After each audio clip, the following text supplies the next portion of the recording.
We can read 2 verses. While we're reading.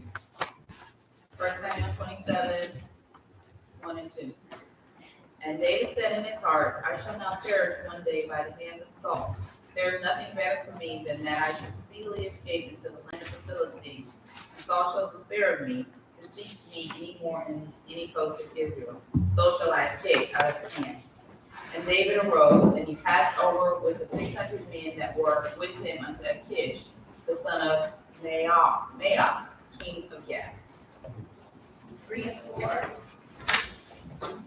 And David dwelt with Achish at Gath, he and his men, every man with his household, even David with 2 wives, Ahinoam, the Jezreelites, and Abigail, and the Carmelites, and Nabal's wife. Maybe I forgot what that is. And number 4, and it was told Saul that David was fled to Gath, and he sought no more again for him. 5, and David said unto Achish, if I have not now found grace in thine eyes, let them give me a place in some town in the country, that I may dwell there. Or why should thy servant dwell in the royal city with thee? Then Achish gave him Ziklag that day, wherefore Ziklag pertaineth unto the kings of Judah unto this day. 7. And the time that David dwelt in the country of the Philistines was a full year and 4 months. 1 Samuel 29 and 1. Now the Philistines gathered together all their armies to Aphek, and the Israelites pitched by the fountain which is in Jezreel. 2. And the lords of the Philistines passed on by hundreds and by thousands, but David and his men passed on in the reward with Achish. Then said the princess of the Philistines, what do these heroes here? And Achish said unto the princess of the Philistines, is not this David, the servant of Saul, the king of Israel, which hath been with me these days or years, and I have found no fault in him since he fell unto me unto this day? 4 and 5. And the princes of the Philistines were wroth with him. And the princes of the Philistines said unto him, make this fellow return, and he may go again to his place which thou hast appointed him, and let him not go down with us to battle, lest in the battle he be an adversary to us. For wherewith should he reconcile himself unto his master? Master, should it not be with the heads of these men? 5. Is not this David of whom they sang one to another in Genesis, saying, Saul slew thousands and David is 10,000? Number 16, Achish called David and said unto him, surely as the Lord liveth, thou hast been upright, and thy going out and thy coming in with me, and the host is good in my sight. For I have not found evil in thee since the day of thy coming unto me unto this day. Nevertheless, the Lord favored thee not. 7, wherefore now return and go in peace, that thou displease not the Lord of the Philistines. 1 Samuel 30, verses 1 and 2. And it came to pass, when David and his men were come to Ziklag on the 3rd day, that the Amalekites had invaded the south, and Ziklag, and smitten Ziklag, and burned it with fire, and had taken the women captives that were therein. They slew not any, either great or small, but carried them away, and went on their way. 3 and 4. So David and his men came to the city, and behold, it was burned with fire, and their wives and their sons and their daughters were taken captives. Then David and the people that were with him lifted up their voice and wept until they had no more power to weep. 6. David was greatly distressed, for the people spake of stoning him, because the soul of all the people was grieved, every man for his sons and his daughters. But David encouraged himself in the Lord his God. And David inquired at the Lord, saying, shall I pursue after this troop? Shall I overtake them? And he answered, pursue, for thou shalt surely overtake them, and with without fail recover all. 18 and 19. And David recovered all that the Amalekites had carried away, and David rescued his 2 wives. And there was nothing lacking to them, neither small nor great, neither sons nor daughters, neither spoil nor anything that they had taken to them. David recovered all. Memory verse. And I will restore to you the years that the locust hath eaten, the cankerworm, and the caterpillar, and the palmer worm, my great army which I sent among you. Central thought. David grew weary of running from King Saul and decided to seek asylum for the king of Gath, not once but twice. After a year and 4 months had passed of the second stint, David and his men were miraculously spared from joining in the battle against Israel. Returning to Ziklag, they discovered it had been burned and their families taken captive. David's men were overcome with grief and spoke of stoning him. David encouraged himself in the Lord his God and received the assurance that all their wives and children would be recovered if they pursued after them. Any thoughts? Central thought or many verse?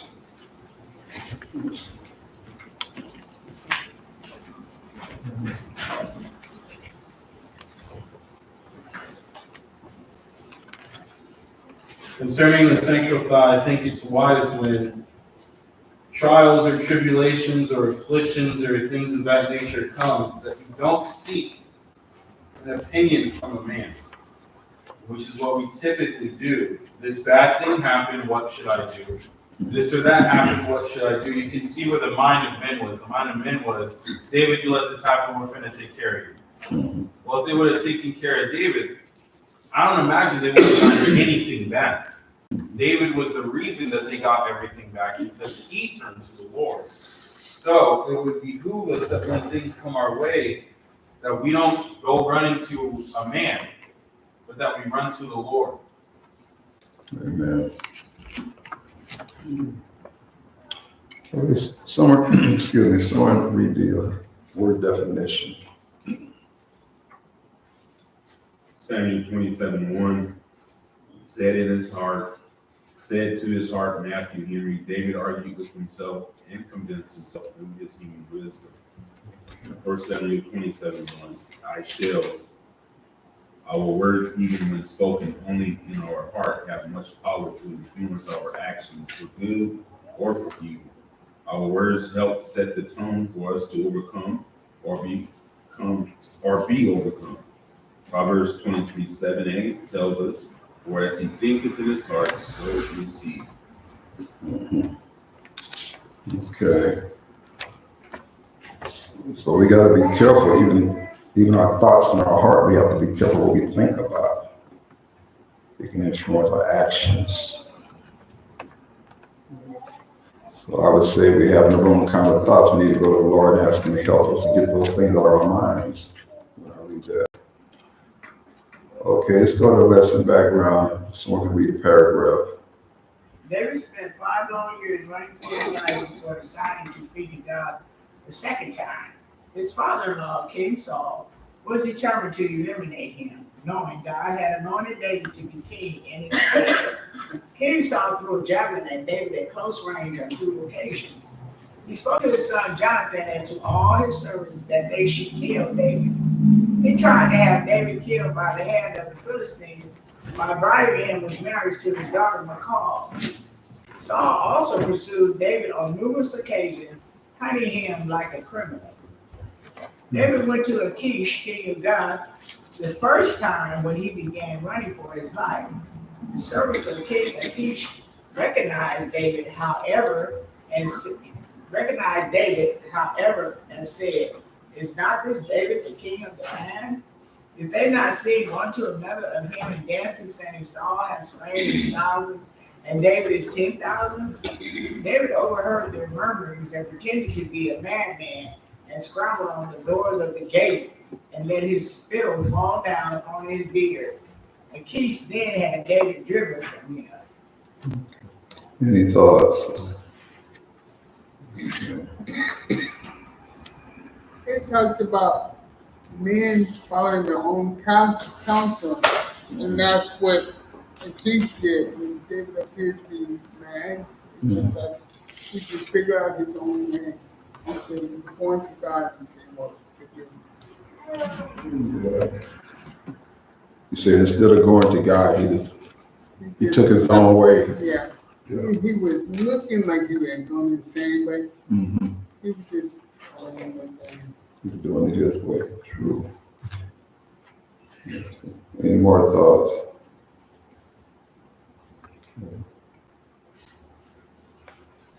I wonder why David started acting like a madman. I'm thinking he was crazy, I guess. They were gonna kill him if he didn't do something. So he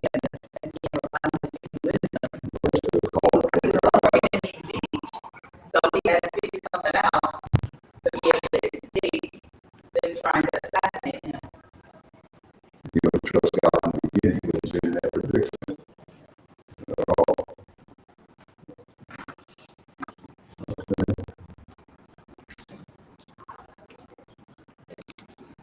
Okay, let's go ahead and come to application.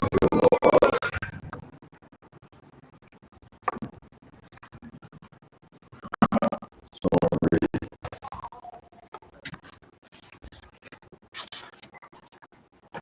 During the time David lived in Gath, he pretended to be an ally living in duplicity. When David made raids on the Geshurites,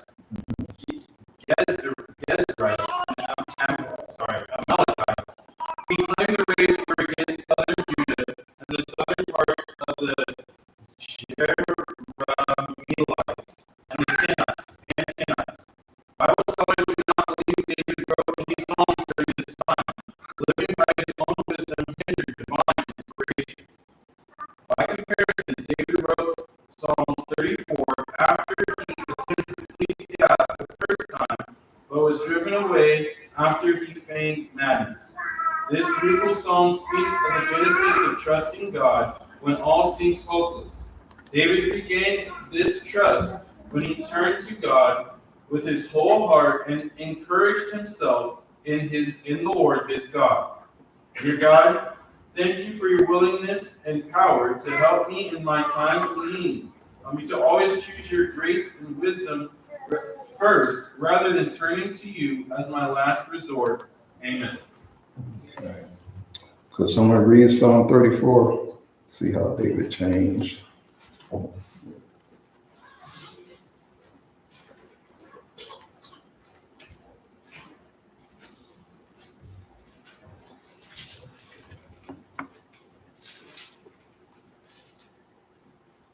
About 22 verses, Brother Anthony. What does that mean? All right. I'm gonna give it to you more. Okay, you don't have to read it down, but that many verses.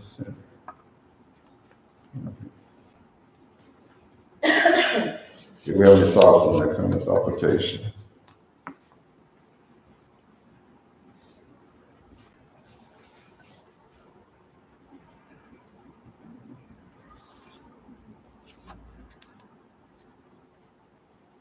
Because David found out that it doesn't pay to live by his own wisdom. He did learn that it's best to trust God and let God lead us. Brother Anthony, I was thinking about that part that said, living by his own wisdom hindered divine inspiration. Yes. And I thought, oh Lord, help us. We're living today by our own wisdom. We're not being able to get a hold to divine inspiration. Yeah. We don't really- We can cause a lot of problems in our life by living by our own wisdom instead of getting the wisdom of God and letting Him lead us and guide us. We can think we know better, but that's man wisdom. Okay. Well, Brother Anthony, the problem is that we don't always see it as a job for God. Yeah. When in fact, everything is a job for the Lord. Yeah. When we seek a job or a career maybe, or even just on a small thing, I forgot, I think I was watching some video of a guy who like does daily devotionals. And one of the days said, help me to seek you today for how I should go on about my day. A lot of times we just think, well, you got a new day, let's get to it. What am I gonna do today? We don't see it as something for the Lord to lead and guide. We don't necessarily even see maybe our grocery shopping as something for the Lord to lead and guide. But you know what I mean? Oftentimes humans just think, this is a small thing, I can take care of it myself, rather than turning to the Lord for wisdom in every matter. Mm-hmm. Yeah, sometimes we act like we know better ourselves within our own wisdom. Well, I think we're better off getting the wisdom of God in everything that we do, pretty much. And let Him lead us. I think things would turn out a lot better if we did that. Even doing things as small as purchasing a car. See what God has us to do. We might not end up in debt. So whatever it is, it's best to go to God and get His thoughts on it. Okay. Any more thoughts? I think some people, they have their career already planned out at a young age. When I get out of school, I'm going to go to college, I'm going to get this job and that job, but it might not be the job that the Lord wants to have. It's best to seek Him. You might save a whole lot of headache. God can see way past what we can see. It's off topic, but that's how the enemy works. He's going to start, with a lot of times we fail to understand that the moment you're born, the devil's like, all right, how can I get this one? And so even at a young age, like you mentioned, people get their eyes set on a career, maybe a spouse, maybe a vision for their life, and then they decide to give their heart to God. That's why it's important for us to give our heart to God at a young age. They then decide to give their heart to God, maybe we'll say early 20s, and God gives them a total life and career shift.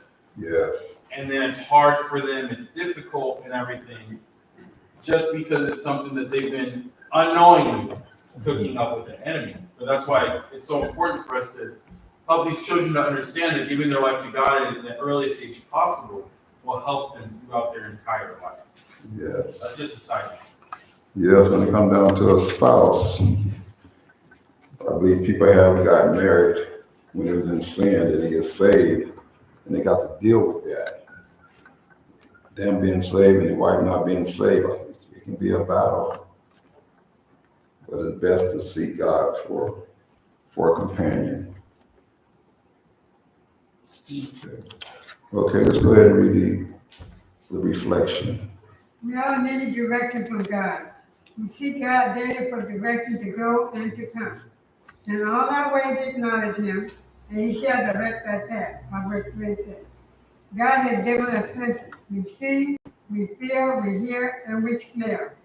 All these are God-given, not to hinder us, but to work in conjunction with the Holy Spirit, to lead and guide us in all truth. The Bible teaches us to watch and pray. Any thoughts on the first paragraph that Sister Shirley read?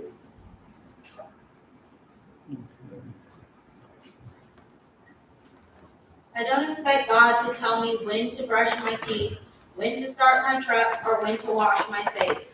But as I go through life, if there is anything that is not in accordance with the Holy Spirit, I expect a check from God, and I must adhere to it.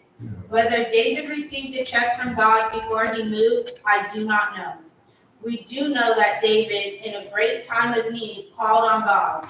God is better than a GPS, and God began to direct him without scolding, to show him the way out. He blessed it is. How blessed it is in a time of crisis that God yet offers direction, help, and healing. Brother E.E. Gracie. What do you guys think about that? Whether David received a check from God before he moved? We know God is merciful, and He sees us about to do something we shouldn't be doing. I think He would give us a check, I would think. it just makes me think God's not gonna check and making your hand fall off. It could be very subtle. But Yeah, it could be like a hesitation, like, but are we gonna heed the hand?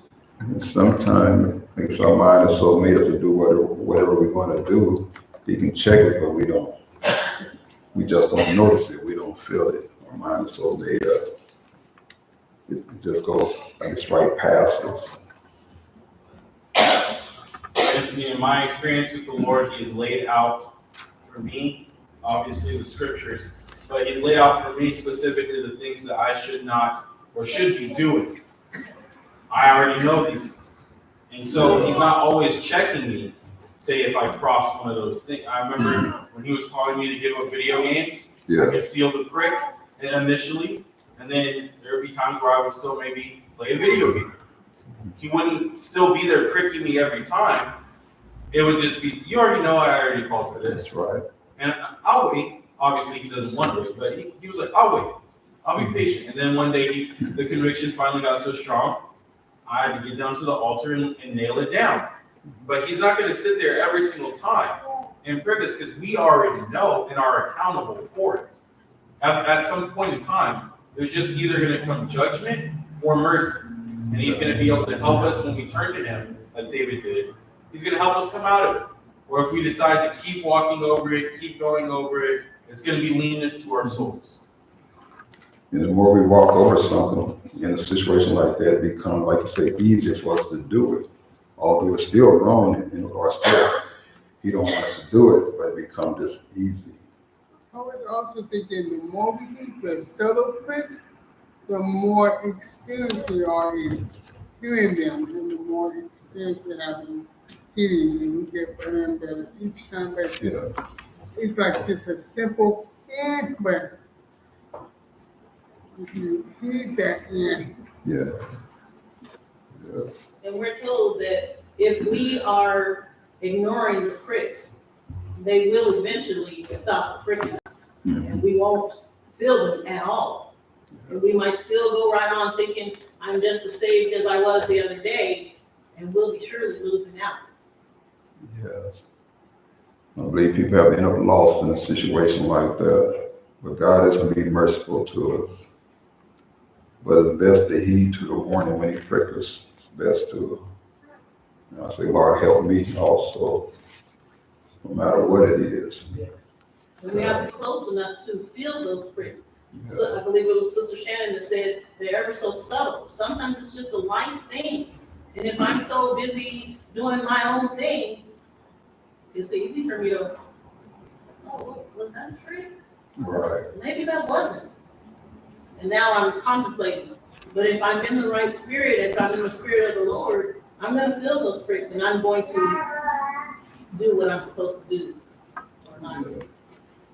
So while God is pricking us, the devil is right there whispering in our ears also. He's right there trying to justify whatever we're doing, making it sound like it's not so bad. You know? right there with the flesh. Yeah, exactly. And the devil knows if that thing is something that we want to do anyway. So he's right there. Sister Denise said something. She said we can go on thinking that we're just as saved as we had ever been. And it made me think of the scripture that said,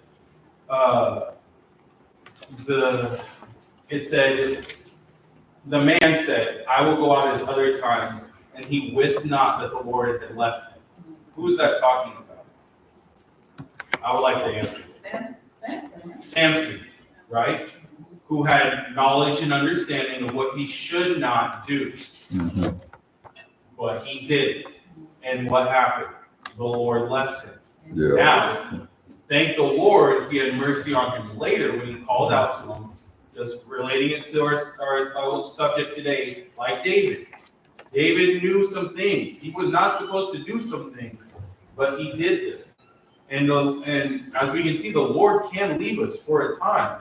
If we don't, obviously we can call back to him and he can, be with us again. But Samson lost the Lord. It said the Lord left him because of his disobedience.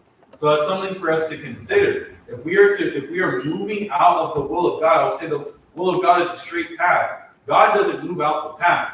We move out the path, and we're no longer with the Lord. And then it's going to be up to us to do like David, to call out to him so that we can come back in. And also, when you're in that kind of situation, kind of open things up to the enemy too. Absolutely. You know, and that's a danger, real danger. What did the devil say about Job? He put a hedge about it. Yeah. And that's how it is when we're in the will of the Lord. The Lord has a hedge about us. That doesn't mean nothing bad can happen to us, but that there is a safety and security when we know that we're still in the will of the Lord that is not there when we move out of his will and onto the enemy's territory.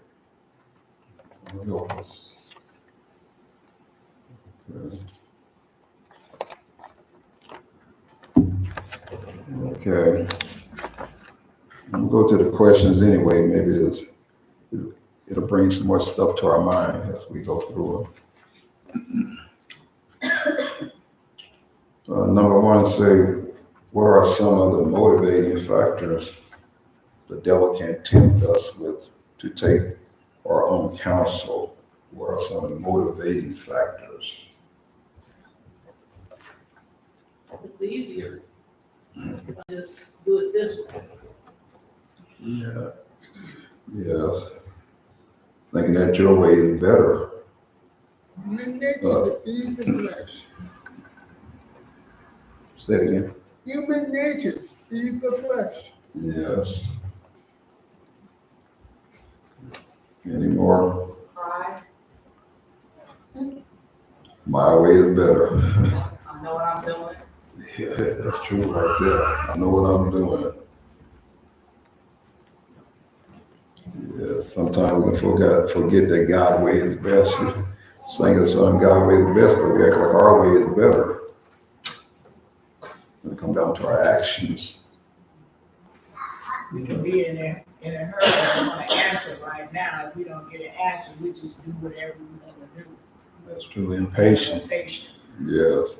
Then we get in trouble. What we do? Lord have We mercy. answer right now. So if Yeah. the Lord don't give us one, we'll take our own way. That's true. And usually when you do that, you get in trouble too. Yeah, we get in trouble. Usually. I think a lot of times too, it has to do with pride, but we just want to think we're smart. Yeah. I know when we make decisions that go well, it makes you feel good, right? And so say there's something that happens where you think, oh, I can make a quick decision and it's going to be the right thing. We just tend to like to rely on our own intuition and thinking. Me and Nai were talking to someone earlier. She was just texting us, but they said something, and I had a quick, or she said something. I was like, "Oh, that's good. We should say that." It's a quick, witty remark to kind of get back at them a little bit, but to kind of like tell them like, "Hey, what you said was wrong. This is what you need to do now," type thing. But God said, "Don't say that." But very quickly, like it was very fast. It was within the span of like a minute. I already was like, "Oh, say that. It's gonna do this, and the other. It's gonna make them feel this way." And God said, "Oh, no." But that's how we are. We think we're smart. We think that we're very smart people, and that the decisions that we make will have a good outcome. I don't think any of us intentionally do things with the thought, this is going to have some bad results. Absolutely. We're going to make everyone hate me. Like, this is just going to be the worst thing ever. Let's follow through with it. A lot of times our brain is saying, this is a good idea. It's going to elevate me to, they made a good choice. They made a good decision. They smoothed it all out. They worked it all out. But we don't know what's best. Yeah. God knows. And that's, I believe that's one of our flaws, that we oftentimes just think we're smart. Yeah, we give ourselves too much credit. We really do sometimes. Okay, let's go to number 2. Say, how well did David's plan seem to work for the first year and 4 months in Ziklag? How well did it work?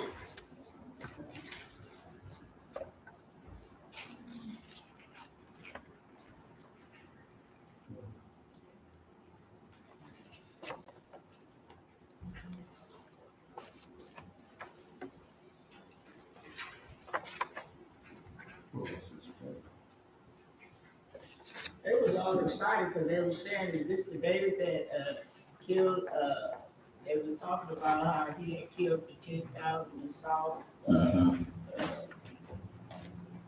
Saul had slain thousands and David had slain 10,000. So they were all excited. Then it worked then until they started murmuring and complaining.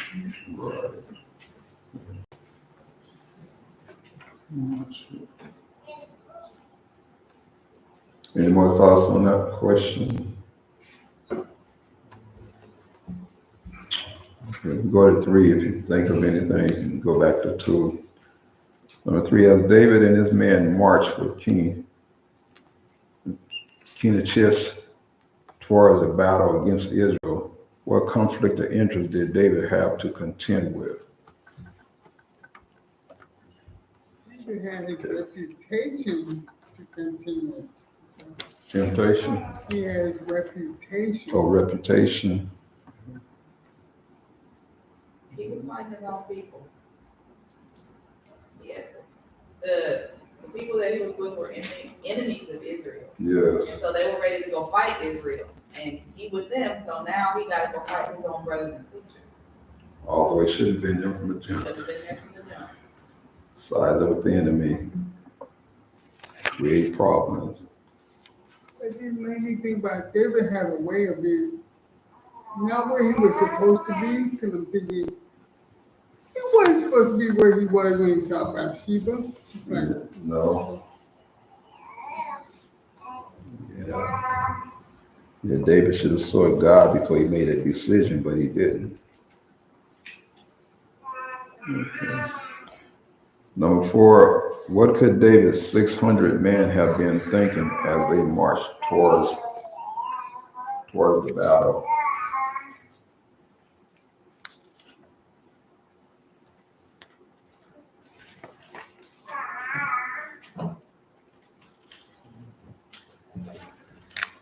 I think it would have been important for them to consider that they had seen the hand of God and how he helped them in times past in battle.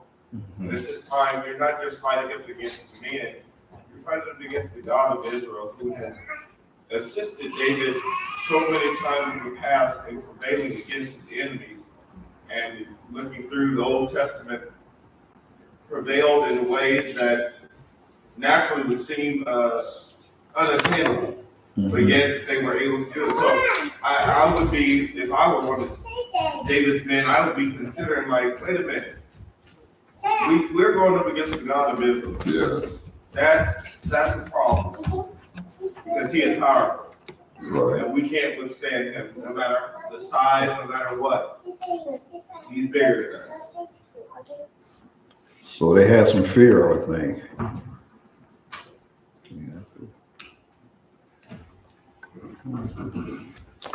Any more thoughts before we go to 5? How did God miraculously intervene so David and his men did not arrive at the battlefront?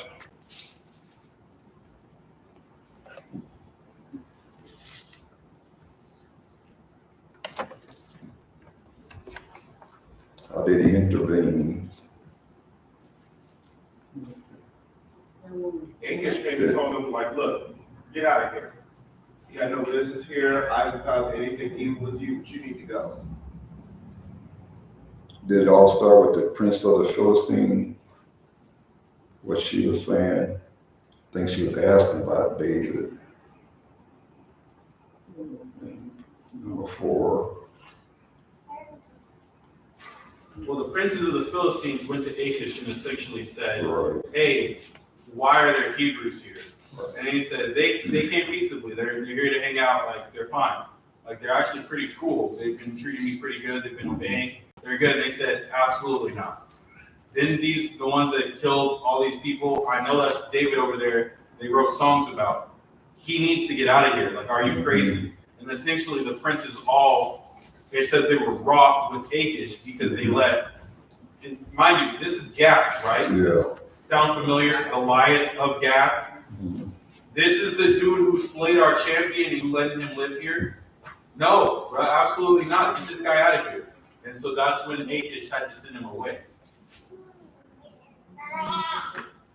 I mean, it didn't make sense for David to go there, and it didn't make sense for Achish to have him there also, because they were both enemies towards each other.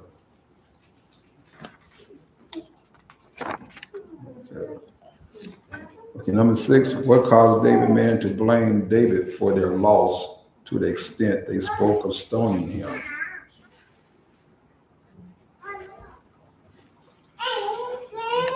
For the city, the men and women, the women and children didn't take it.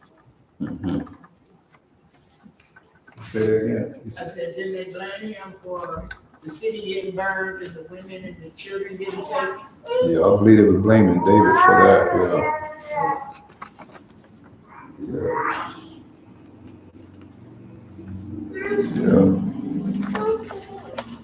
Any more thoughts on that? What caused the David men to blame David? There. They wasn't there when all that happened. They weren't there. That's probably, yeah, they may have felt that he should have been there, or, I said they may have felt that he should have been there. I'm not absolutely sure David should have been there. I mean, he was their leader, so. Yeah, he was gone. When you're a leader, the people who are following you, you're responsible to them. You're responsible for what happens to them, because you tell them, hey, do this and this and this, Mhm. and, you know, I'll suffer the consequences. You know, this is gonna be a good thing for you. Basically, when you're a leader, the buck stops with you. Whatever Right. happens, the buck stops with you. So if there's a problem, then it's coming back to you, and you're gonna have to be the one to fix it. Yeah. Just like if the world go to war, we're gonna look at the president, most likely. Yeah. Not just that, if I'm in his army, I don't want to go down to Gath. If I'm one of his men, I'm going to say, hey, those are enemies. Why would we go over there? Mm-hmm. No, we're going over there. All right, you said it, let's go. They didn't have And a so I choice. come back, and I'm like, David, didn't I tell you we shouldn't have gone over there? Mhm. Do you see how this human thing about these are humans, no different than us. If I had an idea that said that was opposing to it, and it does not go in the favor that I would have said, and you didn't take my counsel, Yeah. me and you finna have a problem, because I done warned you, I done told you, and now my wife and kids are gone. Yeah, I'm ready. You gonna have to pay something to me. Yes. It's like our wife tells us something not to do and we do it anyway, and there's consequences. They're gonna point the finger at us. Absolutely. Because it's your fault. We're supposed to be following you, the leader, okay? Right. You the leader, all right, we follow the leader, and end up in a ditch. Oh, okay. It's your cause that we getting evicted or whatever.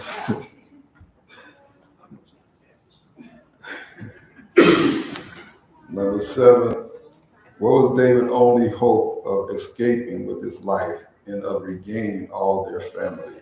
What was his only hope? God's help. God's help.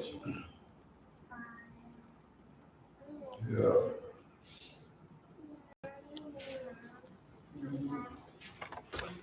Yeah, he needed to call on God, that's for sure. That was his only help. He said, I think number 8 said, and David inquired at the Lord, saying, shall I pursue after the truth? Shall I overtake them? And he answered him, pursue without. Shall surely overtake them, and without fail recover all. So God had mercy on him, because he called on the Lord. Number 8, how does encouraging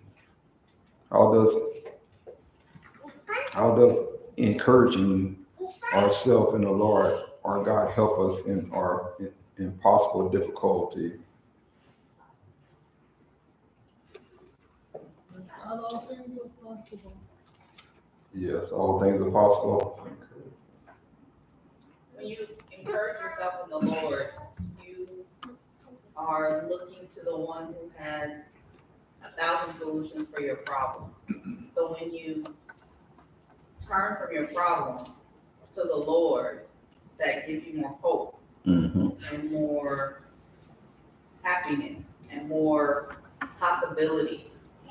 rather than, I gotta figure this out, oh no, how do I know what to do, right? Because when you have to figure it out, you're limited to what you know, what you've experienced, what you've seen. But when you encourage yourself in the Lord, you're thinking about God and all of the things He is doing and how creative He is. And He can help you out of that. So basically, we're choosing God, grace, and wisdom, not ours, you might say. Yeah. The only one that can help us. That's true. To go along with what Sister Serena was saying, it also is going to give you a better attitude about the situation, which then is going to have an effect on someone else. Let's all put ourselves in the group of David's army. We're all in a very bad mood. David comes back and he encourages himself in himself.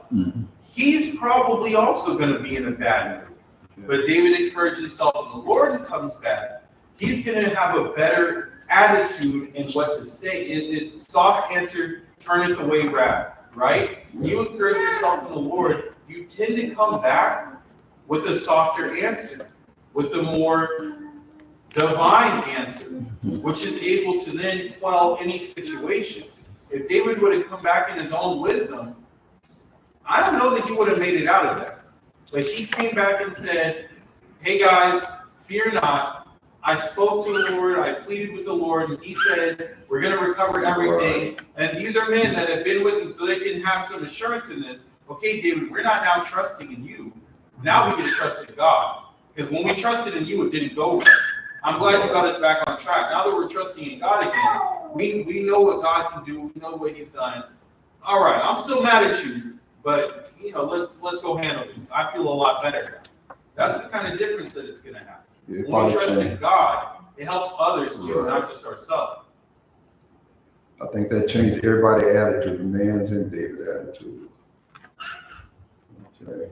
I consider sometimes when it comes down to encouraging ourselves in the Lord and fully putting our trust in Him, what does that look like? Because sometimes we can find ourselves in a place where it could be not a real trust. We might say, yes, I'm trusting the Lord, but we're still trying to figure out how to work it out. You say, oh, yes, I'm waiting on the Lord, but every day I'm trying to call the Lord, see if He worked yet, call if it's a job, trying to call the job, and you ready yet? And I think back to, again, when I was trying to get the job with corrections, and I was working for FedEx at the time, and when I got the news as far as the failing the background test, when I drove away, I was so distraught and upset. I remember I called cousin Lois Davenport and I was talking with her. And then in the middle of the conversation, I can't remember what was said, but I said, you know what? The Lord knows. I'm not gonna stress God. I'm not gonna worry about it. I'm just gonna put it in His hands. And when I said I was gonna put it in His hands, that's literally what happened. I put it in His hands and I didn't worry about it. I moved on from it. I said, if that's the job the Lord has for me, the Lord is going to work it out. If that's not the job the Lord has for me, the Lord is going to work it out. And I remember that I almost forgot that I had even applied for corrections. I hadn't even thought about it. It's been months had passed, and I never thought about it. I just put it in the hands of the Lord. He's going to work out. If FedEx is the route that He wants me to go, He's going to bless it and undertake. And I remember where I was, at my aunt's house, my aunt and uncle's house, and I got a phone call from Sister Delilah Robinson. And it kind of, she called and said, hey, an investigator called me for your background check. And I said, an investigator called you? From where? What background check are you talking? She said, Department of Corrections. I said, I forgot about that, y'all. I was totally content. The Lord started blessing me with Deacon Shem was working at FedEx. Everything was going great. I was moving up at the factory there, and it was just working out perfectly. And all the while I was just trusting the Lord for the future, He was working in the background with this other people. That's what it means for each and every one of us when we say that we're just going to encourage ourselves and we're just going to put it in the Lord's hands. When you think back to Was it Gideon, the one where he was to take, was it 300 men up against several thousands of men? Those are things that can't be fathomed. I can't understand in my mind how 300 men can beat 10,000 men. Yeah. But we have a big God who's able to do that. I can't understand how David with a slingshot and a rock can take over this person who is skilled in battle. But with the Lord who's able to do that, I can't understand how a person could fail drastically a background check and still now be a supervisor in that department. But unless the Lord goes forward. So we can see the history and the pattern of what the Lord can do.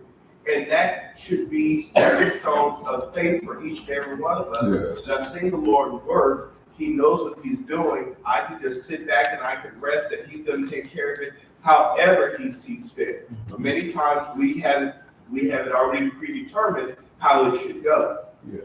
But we don't know the end road if we choose that this is the only direction that it has to go. It has to be this way. That's usually when we'll get ourselves in trouble. When we turn it over and say, Lord, whatever you do, I'm satisfied with. It's in your hands. I've learned that in whatever state I am in, therewith to be content. And I'm going to be content there until you move me out of that place. We have to learn to trust God and just get out the way. Get out the way and just let God do what he's going to do. Okay, we're going to stop there. If you have a you can say your first. Thank you for your participation. I would like to say just real quick, when we do get out the way and trust God, it gives us a testimony for others. But when we don't, it doesn't. It's true. So let's keep that in mind. When we're able to fully trust in the Lord and let him work, then we get something that can bless us and someone else. Amen. Colossians 4:2, continue in prayer and watching the same with thanksgiving. The Lord also will be a refuge for the oppressed, a refuge in time of trouble. Psalms 99. Blessed are the peacemakers, for they should be called the children of God. Matthew 5:9. God did not give us a spirit of fear, but of power and of love and of a sound mind. 2 Timothy 1:7. I sought the Lord and he heard me and delivered me from all my fears. Psalm 34:4. God is our refuge, in spirit of very present help in trouble. Psalms 46:1.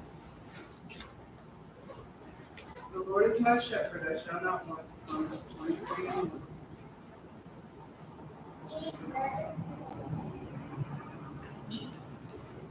Brian have a verse?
Go ahead and stand up, please.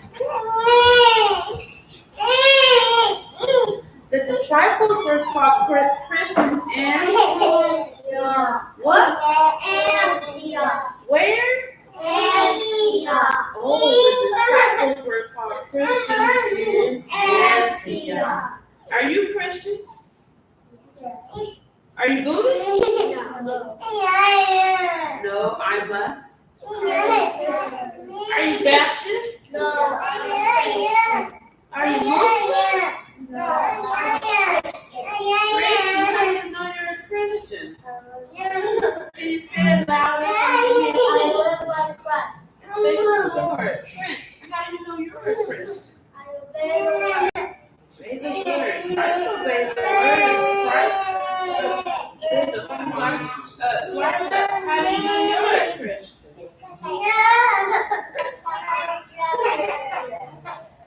I take a shower, I put on my shoes, I put on my gloves, and I go to the car. Thank the Lord, you obeyed God. Jesus obeyed his mom. So you're all Christians. Thank the Lord. Grayson, do you have a memory verse? We'll come back to you. Prince. Children. Children, obey your parents in the Lord. Lila. God created the heavens and the earth. Genesis 21. In the beginning. In the beginning, God created the heavens and the earth. Genesis 21. My father are one. John 10, verse 30. The Lord is my shepherd, I shall not want.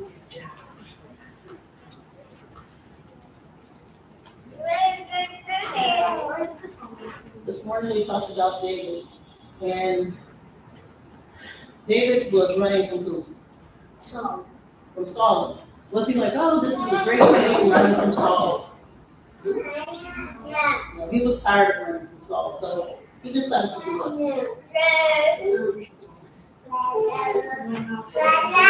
So it doesn't keep following. He decided to leave in hopes that King Saul would stop chasing after him. And so he went there and he joined himself with another king and things like that. Did the princes or the lords of that king want David to go down to battle with them? No. They didn't. But they returned back to Ziklag, and what happened? Their wives and their children were all gone. Were the people happy? They were what? Sad. They were sad and upset. And did they just go, oh, the kids are gone? Or what? Did they cry for a short time or a long time? A long time. They cried so much they cried so they couldn't cry anymore. And were the people upset with David? Yes. They were upset with David. And they wanted to stone him. How did you make David feel? Right. So what did David do? He had this great problem. What did he do? Went to the Lord. He took it to the Lord. He first encouraged himself in the Lord. And he reminded himself that I have a help. God will help me. So he took his problems to the Lord and he asked, should I pursue these people? And the Lord told him what? Yes. Pursue. And what else did the Lord tell him?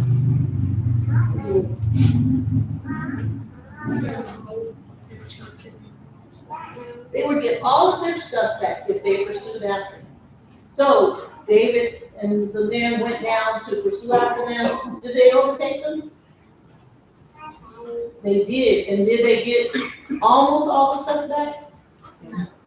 They got what? All the stuff. They got all the stuff just like God told them. So when we have a problem and we take it to the Lord, can we get all of our stuff back? By the help of the Lord, we can. If we have a problem, but we have to take it to the Lord. We can't just say, oh, got a big old problem and do nothing about it. We have to be like David and say, God can help me. And so when we take our problems to the Lord, He can help us. And we can regain whatever it is that we lost or whatever it is that we need, the Lord can supply it. Is that correct? Yes. Thank you.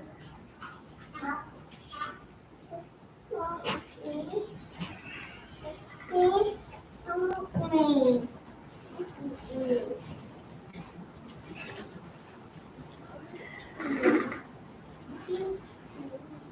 and take our Sunday school offering. Someone might remember.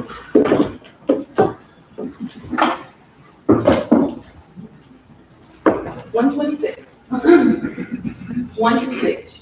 I thank thee, Lord, that I can cast my burdens on thee. Though I be tempted, thou hast died to bear them all for me. Oh, Jesus, I will cling to thee. I love thee more and more.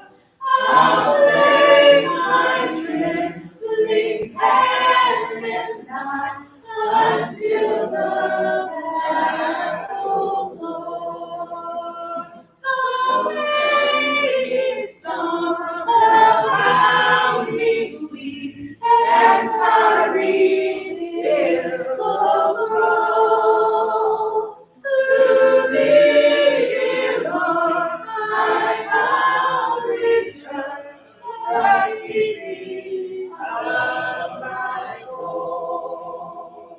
Oh, Jesus, I will cling to thee. I'll love thee more and more. I'll place my trembling hand in thine until the battle's o'er. Thank you, Lord. Thank you for your offerings. So we started by the 13th.